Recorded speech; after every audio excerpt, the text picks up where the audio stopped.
Good morning, friends and those interested with my videos.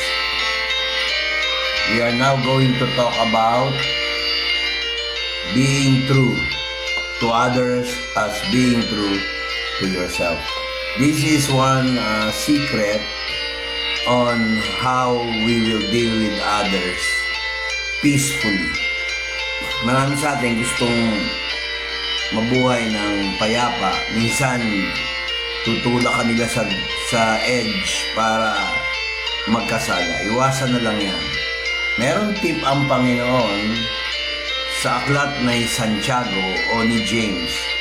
Ito po ang sabi niya. Ngunit ang karunungan buhat sa itaas ay una-unay malinis, saka mapayapa, banayad, madaling panaingan, puspos ng kaawaan, at may mga mabubuting bunga, walang inaayunan, walang pagpapaimbabaw. Kaya sinabi ni Santiago, sabi niya sa Ingles, but the wisdom that is from above is first pure, then peaceable, gentle, and easy to be entreated, full of mercy and good fruits, without partiality, without hypocrisy. Ano matututunan natin sa 1 Timothy 3:17? Pwede pala tayo maging peaceable, makikita nila. Pwede tayong entreated. Pwede tayong makita nilang merciful. Pwede nila tayong makitang magaganda bunga ng buhay natin sa kapwa at sa sarili. Pero, merong tinatawag na partiality at mayroong hypocrisy. Ibig sabihin, lahat ng binanggit ni James na tungkol sa wisdom from above, ginagaya pala ni Satanas. Kasi yung salitang above is plural, actually plural. Kasi merong above sa heaven, meron naman sa first heaven, second heaven, third heaven. Ay baka naman yung pagiging peaceable mo ay pagpapaimbabaw. Maraming tao mabait tingnan, pero hypocrite. Warning ni Lord, huwag nating gagayahin ang ibang tao na turingan pa mang Kristiyano, plastic naman.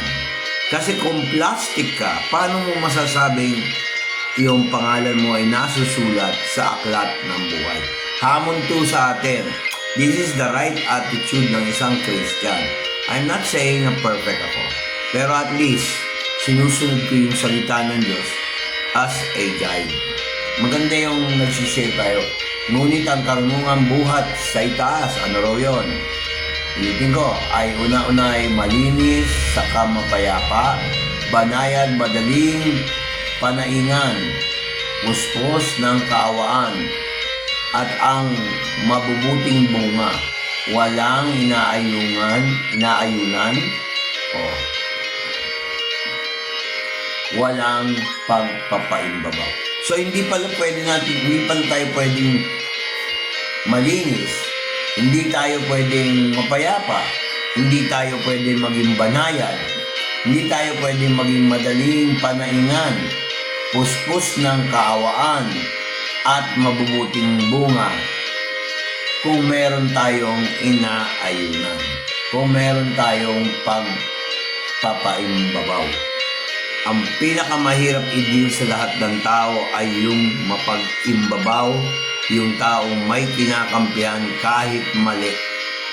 Dapat i-master natin itong mabuting karunungan mula sa langit kaysa tayo ang i-master ng mga pampaimbabaw, no? Yung merong kinakampihan kahit mali, diyan nasisira ang tao. Kaya ang nakagawa lang yan si Jesus Christ. Kaya nga sinabi ni Jesus Christ noon, tinanong siya, sino ba ang iyong nanay at tatay? gusto kang kausapin. Sabi gano'n, hinahanap sila ni Maria at saka ni Jose. Ang sagot ni Jesus, ito, inunat niya yung kamay niya, tinuro niya yung mga kasama niya, ito ang aking ina at mga kapatid, sapagkat ginagawa nila ang kalooban ng Diyos. Paano mo malalaman ang kalooban ng Diyos kung hindi mo alam ang salita ng Diyos?